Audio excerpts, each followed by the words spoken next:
All right. So are you thinking high level or are you starting to get buried into the weeds a little bit? Hey, I want you to be careful. Don't get in the weeds too quickly because your table of contents should really be high level.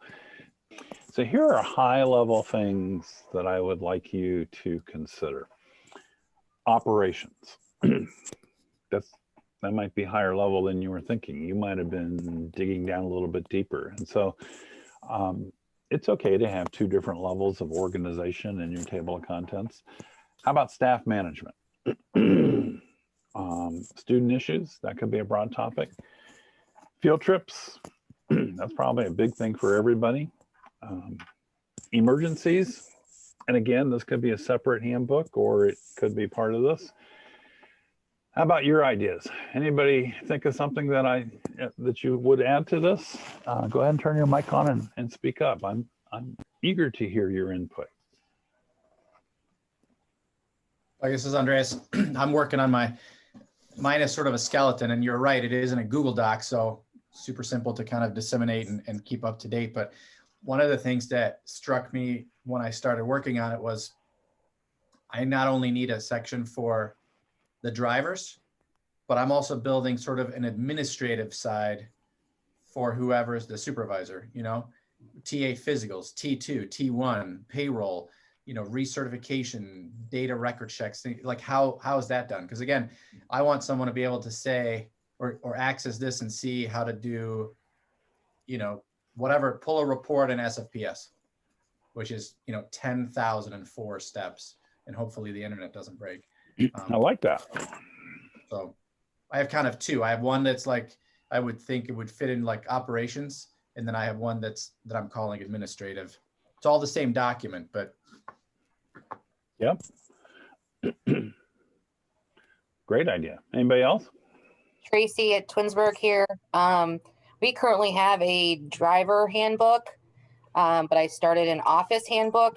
It's much like Andreas's, where it's going to actually list out when you do route planning, different dates for the T1s, the T2s, emergency procedures will be in that book. And that's more of an office book rather than our driver handbook, which goes over driver conduct and attitude, student management, loading and unloading, route delays, that type of stuff for the drivers. That's great. I like that. Who else has got something different that we haven't put on the screen yet? Yeah, Jacob from Bellbrook Schools. We kind of have a budget crisis right now, so we have larger walk zones than a lot of districts do. Ours is currently set at 2 miles, and we also don't transport to daycares due to the budgetary restrictions. So kind of outlining where those boundaries are and where we do not transport children to, because we get daycares questioned quite a bit. Yeah, so you could, and I think what we're doing is, and what the three of you have done very well collaboratively to help me here. My scope of focus was too narrow, and what we're doing here is we're broadening that scope. Where Andreas has added an administrative side, Tracy, you put in the office procedures and handbook thing, and then Jacob, what you've got is, kind of the outward facing thing, information for daycares and parents so that they know who is served and who isn't served. And I think, that's great. What we're doing is we're building a reference library that's all encompassing. And,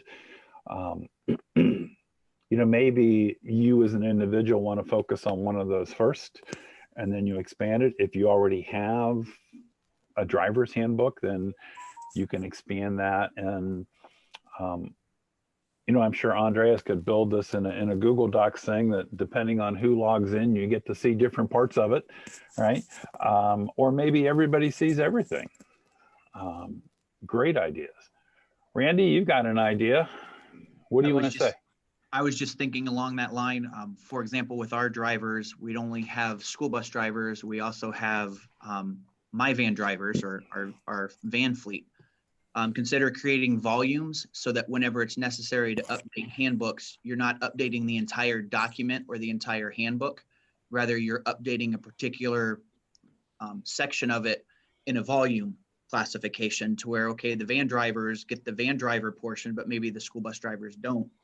And also trying to provide some information, as somebody had just mentioned, when it comes to daycare transportation or some of the things that are outward facing, providing employees some basic information to better understand why we do some of the things that we do and how we go about doing it.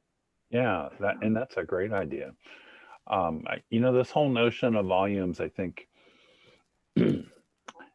I like that idea. And actually what we've done is we've created a nested table of contents. We've got, a broad, shall we call it, target audience groups. And then within those audience groups, each one might have its own more specific table of contents. And, I'm thinking here, if you think about Word, it has different outlining options. And maybe that's exactly what we're doing is we're building an outline here at different levels. So Bob's saying out in East Muskingum,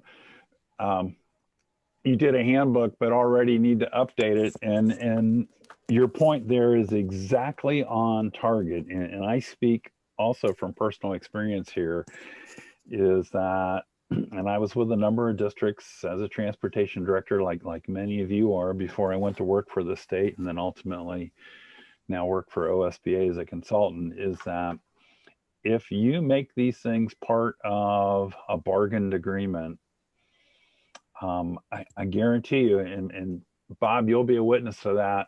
No sooner you get them written and printed, and then you have to change something, right? And if it's been negotiated, it's way too hard to make changes. And so these things need to be dynamic. They need to be a management tool. That said, collaborate when you build them. Anybody include a section specific for the garage, for the technicians, mechanics?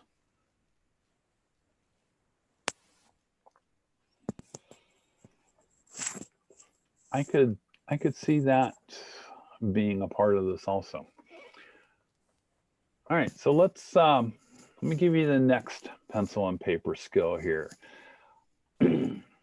So focusing just on operations, and I'm going to narrow this down. And so we've now talked about 2 different levels of a nested table of contents. And so I'm kind of back in my original framework here, where I'm thinking about the driving team.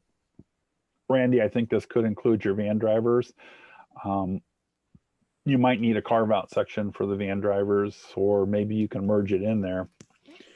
But if I say to you operations, and we have a tab in the handbook that opens a nested set of documents that deals with operations, if you would all just start, this is a brain dump exercise, just start listing what are some of the things in operations that belong in that driver's handbook. And if you're struggling with whether it belongs in there or not, to me, the acid test is, do I need the OBI to train a driver on this issue? Or do I need to train a driver on this issue? So take a couple of minutes and let's see what you can come up with on operations. And so I'll throw the first one out there for you. I think in operations, you need a section that talks about the pre-trip inspection forms. Not only provide them the form, but tell them when they need to fill it out, how they need to fill it out, and how they turn it in. So go ahead and take a couple minutes and see if you can't fill up a legal pad. You're probably all going to come up with multiple pages on this. So have at it.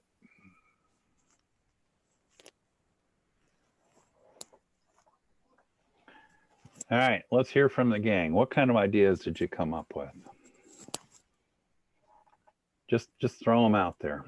Hi, it's Kelly from Western Brown. We are on mine. I have breakdown procedures, accident procedures, turnaround procedures, care of the bus, use of the radio, the two-way radio. Great. Anybody else? Jump in.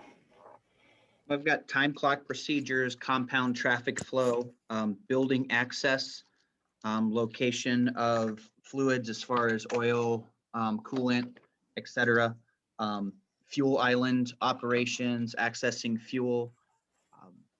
Well, there's a big list now. Some of those things are. And many of you will have some of the same things, but feel free to keep throwing them out there. And I'm hearing great stuff. Kim Nadolny, I have bus maintenance forms where those are located, write-up forms for student write-ups, timesheets, accident forms for both bus accidents and student accidents that happen to occur on the bus. After hours for field trips, what happens on a weekend if there's a bus breakdown or at 1 o'clock in the morning, somebody can't access the gate, who do they call?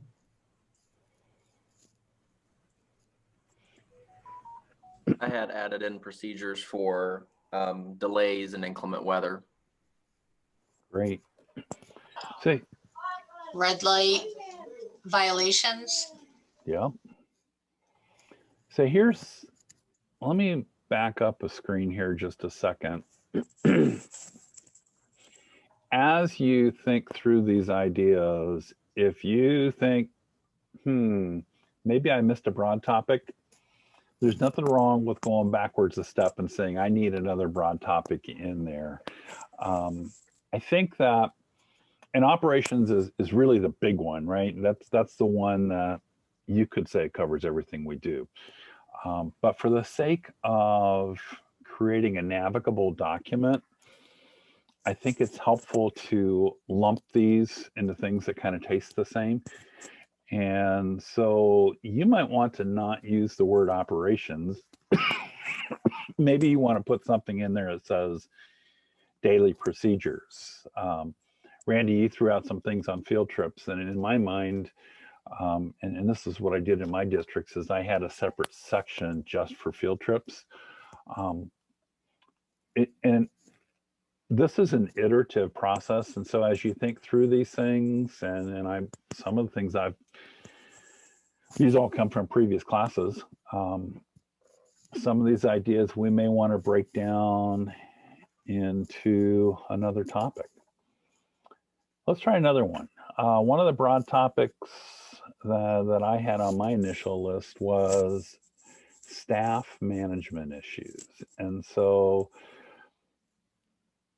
here's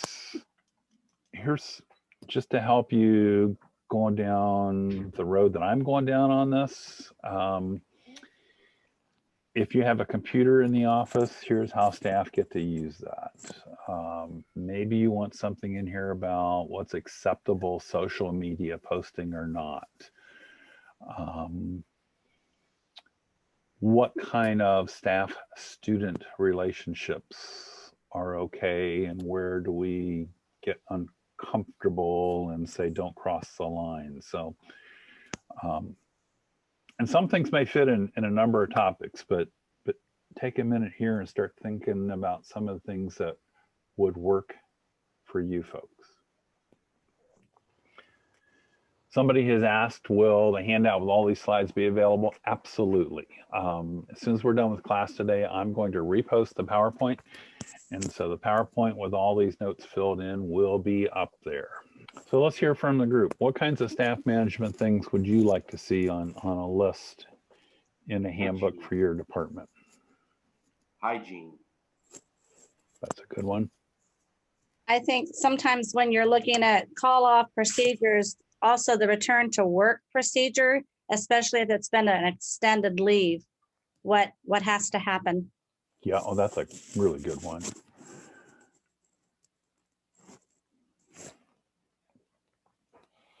Here's some ideas that have come up in the past. You know, how do they call off in the morning? Physicals, return to duty, right? Mm-hmm. And this might be the one. Yep, it's on the list. Drug and alcohol testing, and it goes a little bit beyond just saying you are subject to drug and alcohol tests. You know, your procedures might want to be specific enough that say, okay, on the days that you come up for a random, here's how you'll be notified, here's where you'll go, or they'll come to us. And then the other part of that is, because right underneath it on the list is references to other documents, maybe you have a comment in there that says, here is our board policy with regard to refusal to test or positive tests. You could do some kind of a chart as far as attendance goes, like where they're 5 minutes late, 10 minutes late, and they're missing out on that pre-trip time. And, you know, they're going to either start the route late because they're doing their pre-trip, or they're going to skip the pre-trip and get, you know, on and drive and go on the route. You know, that's something you can't keep track of every driver and every move they make in the morning. Maybe like that little time and attendance guide, like, you know, 10 minutes late as a warning, you know, second offense goes to whatever, you know, disciplinary measure you choose to take. Yeah, and so, you know, you bring up an interesting point, and here's where we have to be really careful about which document does something belong in. And I think what you're talking about, in general, we can summarize it by saying it's progressive discipline. That's what you're talking about. Here's the steps we follow. Usually progressive discipline is going to be part of the negotiated agreement. And, you know, and I'd be very interested to hear what folks think about putting that in the transportation handbook or not. My inclination on a transportation handbook is to kind of just say, if there are problems, we will follow the progressive discipline procedures in the negotiated agreement. But I don't know that I'd want to put them in this, because I don't want to give the union the ammunition to say, okay, you've documented it here, we're going to negotiate on this next time around. How about your thoughts on that? Yeah, I would say, this is Andreas from Streetsboro. Anything that has to do with, you know, tardy discipline of a staff member is negotiated agreement. And so we can't supersede that, and they're going to go straight back to the contract. What I've done in like the call off procedure is that I have kind of copied and pasted some of the leave language, you know, like what is eligible for leave and things like that, so that they have it quickly accessible in the same document, as opposed to just referencing out to the contract. And then we have some specifics in terms of, I need you to send me a text as well as enter into our absence management system, because it's mission critical and it's 5 o'clock in the morning. So that's sort of in addition to, but any discipline stuff, I can't change that. Yeah, and so, you know, I will be the first to agree that everybody needs to be on the same page on these things, but I think that's the value in having different documents. Kind of like to think about this. To me, I'd like to think about the transportation handbook as the friendly resource, and then when things get a little bit more challenging, we may have to go to something else.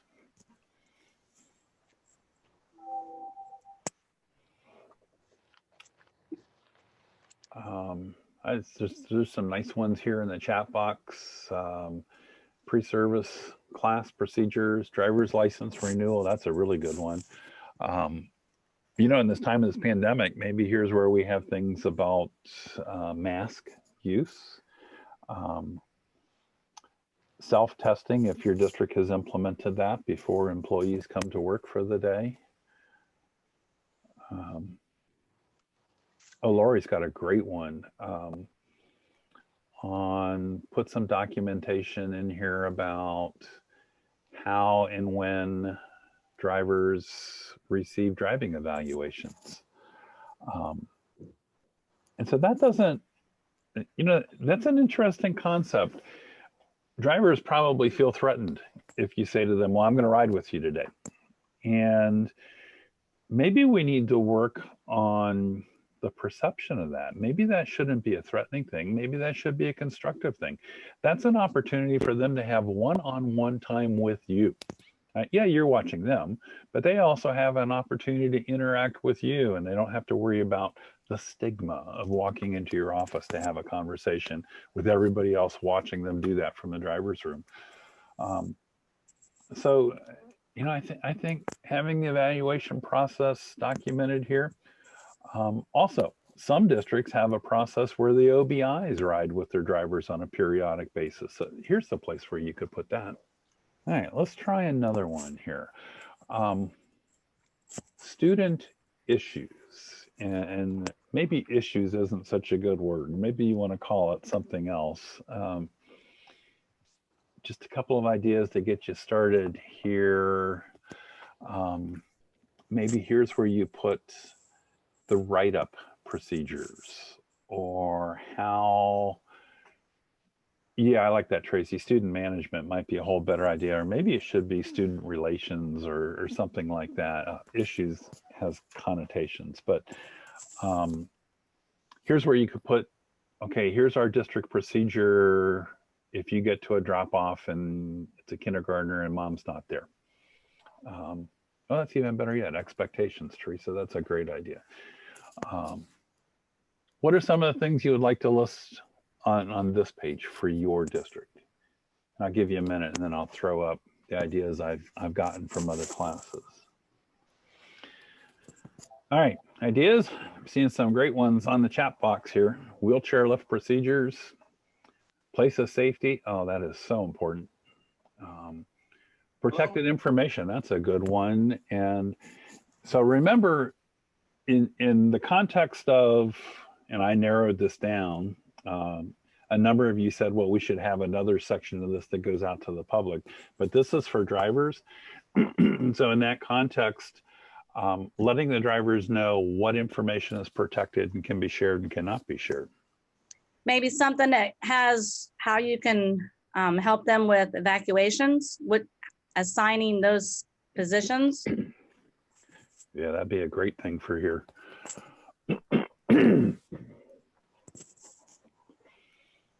And again, if you think back to that very first one we did that was operations, and we started there, and it didn't take any time at all to fill that page up, right?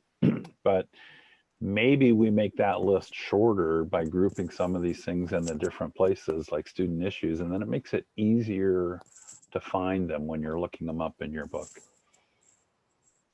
Indeed, here's the emergency evacuation one.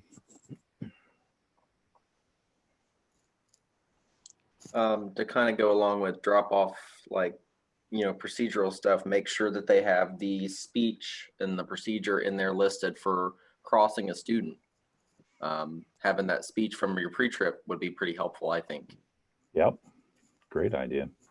Oh, that's a good one. We should make sure that we have information about how school bus drivers and school bus aides work together to take care of students. And maybe it goes here, maybe it goes on another page. Maybe you start to separate those duties and say, here's what the driver will do and here's what that paraprofessional will do. Tracy, I like that one. Expectations of students, chaperones, and coaches. And so that leads us right to one of the requirements in Ohio's administrative code is when you go on field trips, we're supposed to do a safety briefing. And, you know, I have folks said to me, you mean like we do on the airplane and we look at the seat belts and the oxygen masks? And no, I think the purpose of the safety briefing on the bus is to talk about expectations. I'm actually a huge fan of letting the chaperone or the coach read that list to the students, and maybe that forces them to pay a little bit more attention to it. We have cards made out that we can give to the coaches as they get on. It's our expectations of the coaches or the chaperones. And then on our pre-trip forms, we also have the expectations of the students. And that is all incorporated into that form when we have a trip ticket or something to that. That's great. All right, so let's move to another topic here. Let's talk about field trips. what kinds of things in your handbook need to be listed in the field trip section? We have a team that has created what we call our field trip guidelines, which describes the way in which field trips are assigned and selected. That is a document, however, that we don't include in our handbook because it gets reviewed on a regular basis and kind of can be updated by committee, not quite on a whim, but on a regular basis when necessary. So that way, again, we're not having to reprint or reproduce our handbook. Yeah, and so that's, I think, the importance. Randy brings up a great point of don't include the verbiage in your handbook, which you own, of something that you don't necessarily have control over. I think it's perfectly great to include a reference or maybe include it as an appendix. I'm going old school here, but if your driver's handbook is a 3-ring binder and something in the appendix changes, you open the binder, you take out the old one, you put the new one in. If you're electronic, obviously the link just changes. But I think some of you may have a negotiated agreement on how you do field trip assignment. Others may not, in which case you would probably put it in this section. Somebody in a chat book says you can find the safety briefing in the back of the pre-service book. You can also find it online. I wrote a sample one of those, gosh, almost 15 years ago when I was still with the department, and it's still posted on their website. So by the way, another use for these handbooks, and I'm looking at this page and some specific things with field trips. This is great material for a driver in service. And I had a supervisor sent me a note this morning who was struggling with, what can I do for my next driver in service? I need to do something with them and give me some ideas on topics. You go in your driver handbook and, I could see easily spending 30, 40 minutes with the team of drivers saying, here's how we're going to do route selection. Here's the safety script. Here's what you can and can't do. I have to tell you, I was driving home from Lawrenceburg, Indiana yesterday after my ski patrol shift, and off on the side of the road, mind you, it's 8:30 at night, I see the red flashing lights of a school bus, and clearly that was a bus on a field trip, and the driver was dropping students off at home on the way home. And as you and I all know, those red lights are limited to home to school and school to home. So we could do, I could see doing a great in-service with drivers about field trips alone. And that then gets you into what happens if you have a mechanical malfunction when you're out of the district. How do you handle it? How do you handle emergency when you're out of the district? Well, what's the district procedure if you're involved in a crash and you're 3 hours away? So that's a whole nother use for these handbooks. This becomes great material for in-service materials, especially now that we're stuck in this virtual world. Jacob, that's a good one. Extra stops, food stops. Those in the meeting that have been in this for a couple of years, like I have, know that that's the one that always gets the kids and the chaperones wound up. Chaperone is saying, well, we need to stop. These kids are hungry. And then you say, well, it's not on the trip sheet. It wasn't pre-approved. And then somebody ends up pulling out a phone because the radios don't reach from 100 miles away. And, procedures and process, it's important. Let's try one more. Now this one, and I said this earlier, I think in your transportation handbook, you absolutely should have a section on emergencies.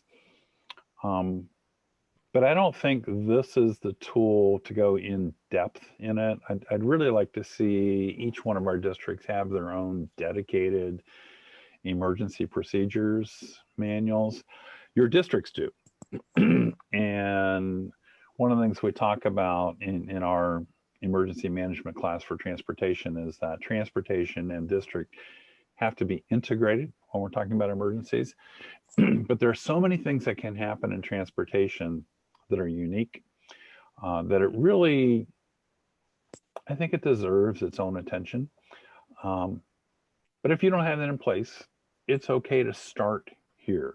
I'd rather have you start somewhere than have nothing at all. So what are some of the things that you can see listing in your handbook that are, and I hesitate to say it this way, are routine emergencies? When you get sick during a route. Yeah. Or when a kid gets sick during a route, right? So here's some ideas that have come up in other classes, and some of you will have some more. You know, I just saw a note on the chat box, and this would probably go back on the field trip one. A procedure would be if you take a team out of town somewhere and then the drivers leave them there, maybe the drivers want to go get lunch or something else. Do you have communications between the drivers and the coach? And Tracy says what they do is they give the drivers and coaches a business card with phone numbers on it. And I think that's a great idea. So I would be remiss in moving off of this slide if I didn't just say to you, here's how I would define an emergency for you. An emergency is anything that uses more resources than you have immediately available. And so that may help you to define what's routine and what's an emergency. If you have, here's how that plays. If you have an accident and a bus is involved and there's both property and personal injuries involved, immediately you need resources that you don't have available to you on a regular basis. So you call 911, you have to start dispatching district staff to take care of things. So having said it that way, some things in big districts might be routine. You know, a student who forgets to get off the bus at their stop, maybe they were sleeping in the back seat, and then they pop up just as the driver pulls back into the bus lot. Is that an emergency? Maybe, maybe not. Should there be a procedure somewhere documented for that? I think so, right? Maybe that's one of the things that goes back up into students, or maybe that's something that goes back up into operations. Rhonda says she's got a cheat sheet that the drivers carry with them that gives them handling procedures for a routine emergency. Yep, I like that. So what we've done here, and we started at the broad topic, high level, and kind of group things. And right off the bat, you folks corrected me and went one level higher than I was. I was focused on drivers, and truly, you're absolutely correct. The transportation handbook can have different facets to it, and it should. You're absolutely correct. There should be a section in there that's for your office staff. There should be a section in there that's outward facing, that's for daycares. And maybe what you have in there says, here's what we do and we do not serve. You know, that, Jacob, that was your concern with a district that's struggling with finance and cost. But it might also have procedures in there saying, if we do provide service to a daycare, here are our expectations that you need to manage in the bus loading and unloading zone, right? That's, let's face it, that's almost identical to a school building. And unless we tell them what we need them to do, they won't know. And so you start at the high level and then you narrow it down and then you start to flush this out. So what we've done here is we've created our table of contents. And then what you have to do is there's the uber high level, and then we have the driver's level. And then within the driver's level, we have the list of these broad topics. And then under each one of these broad topics, we've come up with these specific things. Now, you may find that the instructions in 2 or 3 items on the list are identical. if that's the case, then you can group them together in your table of contents and they can both be listed at the same place. Sometimes we don't need a really long book. We just need a book that's written very carefully with a table of contents that's accurate. So we've started talking a little bit about the resources that go along with this. And so let's talk about that just a moment more. I think in addition to all the procedural stuff, the operational stuff, the guidelines for drivers, this transportation handbook should also be a resource document. And so in there, how many of you have emergency calling change? So if there's an emergency call off, do you just text drivers or do you rely on phone chains? Anybody doing that anymore, or is that old school now? I usually text them, but I have certain drivers that don't respond back. So I always call those drivers and make sure that they've gotten the message. Yeah. So if you're going to do that, it would be helpful to have a phone number list, right? Yeah. And so do any of you put the phone numbers of your entire driver staff inside this book when you give it out to the drivers?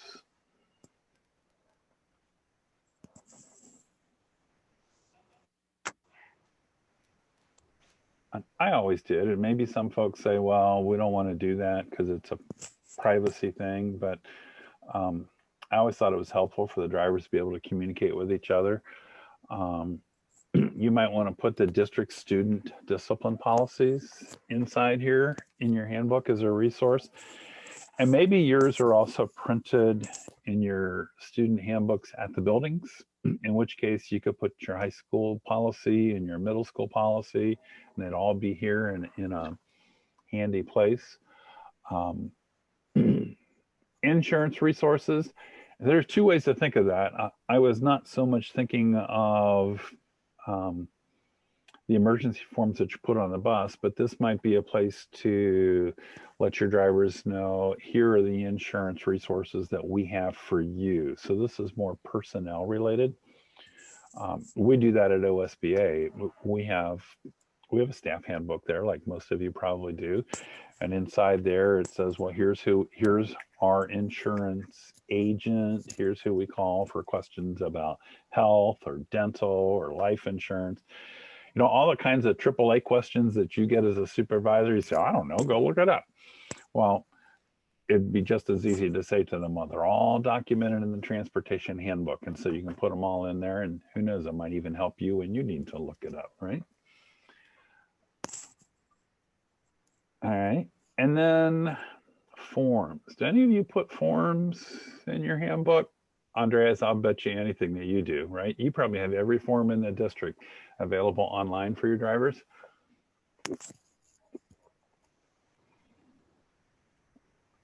So you could do your attendance forms. You could do the student discipline forms, referrals, whatever you call them. Vehicle repair orders. What other kinds of forms do you use? Pre-trips. Tracy's got them all in a shared Google Drive. That's a great way to do it. You can get them to check their Google. Yeah. Yep. What's that saying? You can lead the horse to water, but.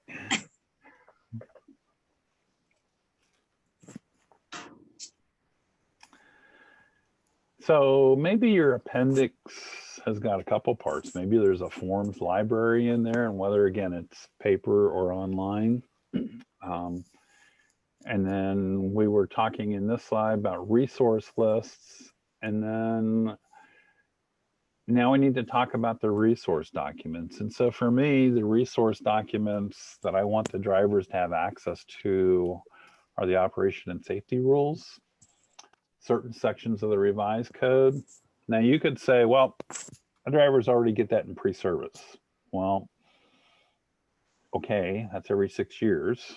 And rules change more frequently than every 6 years. So maybe you want to take it one step further and make these available to your drivers, either in a printed appendix or in a bound library that you keep in the driver's room, or maybe it's electronic and you're giving them electronic resources where they can do things. So again, to that question of, hey, I need to do an in-service with my drivers on something.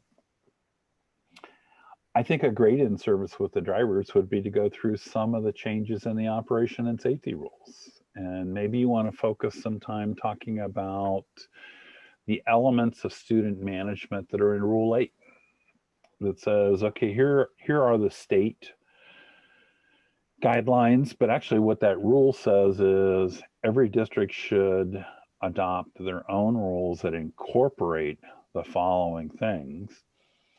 And then maybe what you do with the drivers is you walk through that list of rules there and compare them with what's in your student handbooks for your different buildings. And okay, we're a little bit off topic in handbook here, but talking about in-services, which was something we all struggle with, that collaborative process of going through a rule, going what the district has, and then that aha moment where you say, oh, we don't talk about this particular thing anywhere. Maybe you want to talk to the drivers about what has changed. And so one of the significant changes in the pupil transportation rules for that was implemented back in the spring was that at a district level, you can now, if you choose to, allow students to drink or snack on the bus. Some districts do that. Some districts think that's not a good idea. But that's an area where you can have local conversation. And if you've got folks going on a long field trip, or maybe they're on their way to or from a sports event and the coaches want them to hydrate, those are things that you can let the drivers know. And you know, folks, one of my goals for these classes is I'm trying to keep you updated on stuff that changes that I keep track of. And then hopefully you can take that information and pass that down to your drivers so that the drivers know, you know, here's what's changing, here's what's going on, here's what the current rules are. And I think it's important that we all realize nothing in transportation is static. This environment changes all the time, and that's not bad. It means we have to keep up with it, but collectively we can do that. But it's great stuff for in-service. All right, we have been going for right about 2 hours. I have one more part to the class that I want to end, which kind of pulls this all together and gives you the cover page for it. But what I want to do is take about a 5-minute break right now. So we're going to take a short break. You can get up, fix your PB&J. This is your lunch break, such as it is. Sorry, I don't have any chips for you. But we're going to take just a short break here. And I have, my clock says 11:47, so we'll give it 5 minutes. So 11:52 or so, we will jump right in back here together and we will bring this class to a close today. And we will be done ahead of our 4-hour mark this week and let you go out and play in the snow if you like to. So do you think this is a useful way to help you structure the formation of a transportation handbook? Is that a tool that might work for you?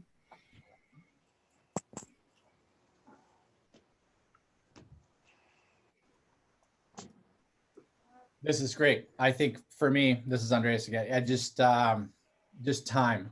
We've done a little bit of restructuring, so I'm going to task my labor management team.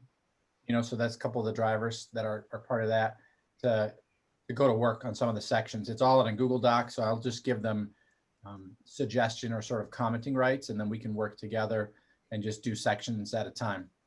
I think that I like the idea of documenting what it is that we already do, so that we then have sort of an agreed upon procedure for X that is not in the negotiated agreement, which covers only basically their employment, but like, how do we fuel of us, you know? Yeah. And so I will share, thanks for that feedback. I'll share with all of you a comment that probably a lot of you have heard me say before. if we think about everything we have to do as an elephant, and I tell you, you need to eat that whole elephant, you say, no way, that's too much. But anybody can eat an elephant if you do it one bite at a time. And for me, the path to success is putting some kind of an organization out there, identifying those broad topics and filling them in. Don't focus on the whole thing at once, because if you do, you'll be overwhelmed. Focus on the organization, the broad topics, and the specific topics, and then start filling them in. And don't be afraid to empower your staff to work on sections of this for you. You don't have to be at the table for every last part of it.